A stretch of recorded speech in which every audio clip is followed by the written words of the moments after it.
think you know all the mistakes to avoid with Blackwater aquariums? Well, think again. I've already covered 3 of the most common pitfalls in a previous video, but today we are diving into 3 more mistakes. One you might never have even considered. And trust me, the story later in this video is something that I learned the hard way. We've all been there, excitedly throwing in leaves, pods and cones to achieve that beautiful tea-stained look as quickly as possible. But here's the thing, adding too many botanicals at once can wreak havoc on your aquarium.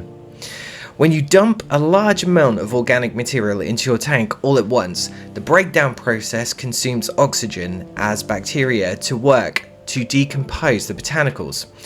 The spike in biological oxygen demand can deplete oxygen levels in the water, leaving your fish gasping for air. Worse yet, the sudden influx of decaying material can cause a dangerous ammonia spike, particularly in a newer cycled tank.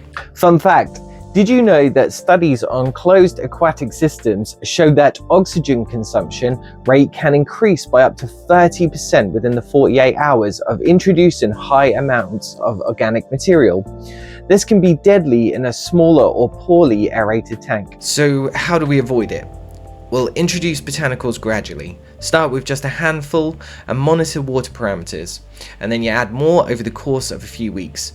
Not only is this safer, but it also allows you to see how the tannins are affecting your water chemistry and pH over time. Here's one you might have not even thought about. The time of year when botanicals are harvested can actually affect their composition and behavior in your tank. Botanicals collected in early autumn, for example, may still contain higher levels of sugar and carbohydrates compared to those collected later in the season, when trees have diverted most nutrients back to their roots. So why does this matter?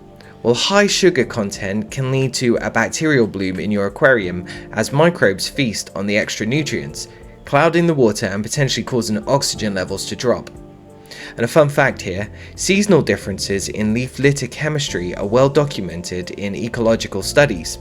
Leaves from spring or early autumn often have more soluble organic compounds, while late autumn leaves are more lignified and slower to break down. When sourcing leaves or pods like these ones, for example, try to learn where they were harvested or stick to your trusted suppliers who ensure that their botanicals are fully dried and tested in aquariums.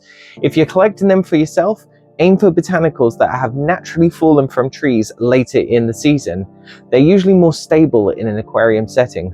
There's a common misconception that Blackwater tanks should have a minimal flow to mimic calm rivers found in nature, but the truth is, many Blackwater environments in the wild, like flooded forest and streams for example, actually experience moderate to strong water movement depending on the seasons.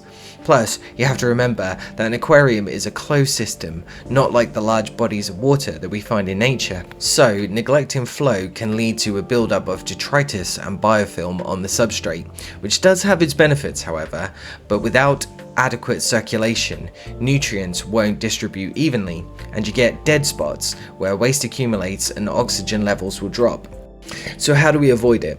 Well, consider using a gentle power head or placing your filter output strategically to create subtle movements without disrupting the natural aesthetic.